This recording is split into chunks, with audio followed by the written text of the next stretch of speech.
first one was dealing going forward on my A line. Second one, we went back on my 5 line. Next one I'm going to, or back diagonal.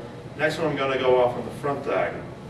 First motion would be stepping off of that angle, and this is very similar to the Kukea waza number 5. I step off to the side, parry block in front, step in, inside block with a inside kick to the inside of the leg. Position here. On the forward diagonal, side kick down, land, outside block. From here, however, what I'm going to do is come into horse, drop both hands to the front, and turn this fist inward. And it's once more through that motion.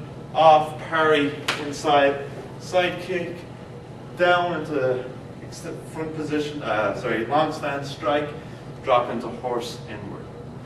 Forming this off at an angle, just for the sake of the camera here. Motion would be forward, in, out, double, again, double with the weight dropping forward, pull in and down.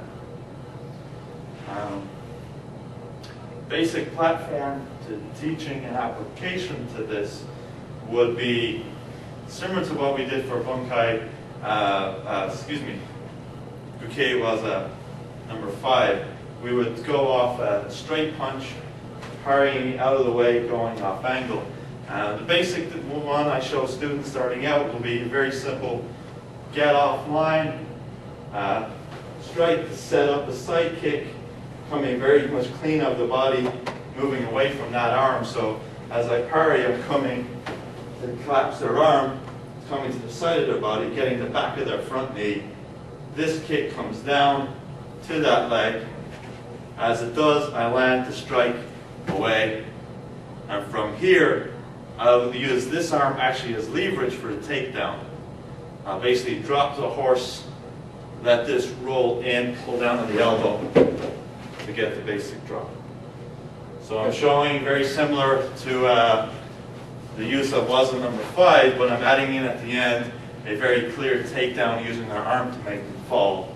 Although a true application of this, that will be long since down. If we do this with my attacker coming at me at the front, so let's have you about there, sir. So strike comes in. Again, basic application. Avoid the punch, come into the side, come right to their side so you get access to the back of the knee. Hit down to the back of the knee. A little too ambitious there, I make them fall. So, have to remember I teach people doing this to the calf. Punch comes in, wrap, down, low, there we go. Not quite falling. Strike in, and again, if that doesn't knock them down and fall, just holding this against my arm, rolling my arm in as I sit the horse stance here will cause us to fall in the body. So that's the basic application used to teach the motions more than anything else. Somewhat more advanced. So, one is again inside shot, can strike across the side of the head, can strike into the bicep, can buckle the elbow. Any of those or all 3. When I step forward, I tend to take it through the shoulder. So what the effect I'll get will be shocking the head, bending the head in, turning the body. Similar to the pressure point you showed, slicing through here, I can go into that tissue going this way with the arm. Okay. So 1, strike in. Kick can come to the inside of the leg rather than the outside, elongating their stance. Potentially a knee would do that, but in this case my heel kick will reach. Side blade kick to the opposite leg, either going into the knee to cause a fall or sliding down the leg to elongate it. The elbow becomes available for the side of the head, as does the forearm or the hammer fist. Downward, if I strike this way where the underarm shot is going under his arm, downward, I can hit the meridian as well. He'll pretty much fall down and not return, given the stance is off on that double shot here. The horse position at this point really has no real effect if I push down here. What I can do is shot backwards, make him fall in this direction, but again, from here the best thing is downwards to end it. So that would be more of a more practical Saito-like bunkai for these motions.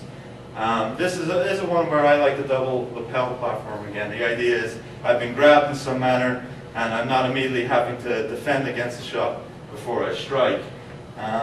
Similar to the arm collapse here, rather than going into the arm, I'd probably just go straight to the side of the head, especially given I have the other hand to take it. So if we were to think of this as a single lapel grab with a hook, opposite side please. So single lapel where that's a hook in, I can cover off with this.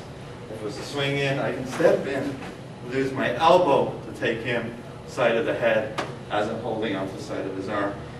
Depending on what's available, I will again kick into the side of the leg, and I can kick back at the opposite side, pinning against the knee. Okay, all good? Sure. Okay. If I pull these through, I obviously have the shot coming backwards again with the double. Double lapel grab, single block, comes right back into the position where I'm holding his arm. Here I can again go across the head. If I want either of those positions using the jaw or the carotid, switch sides will be those. Yep.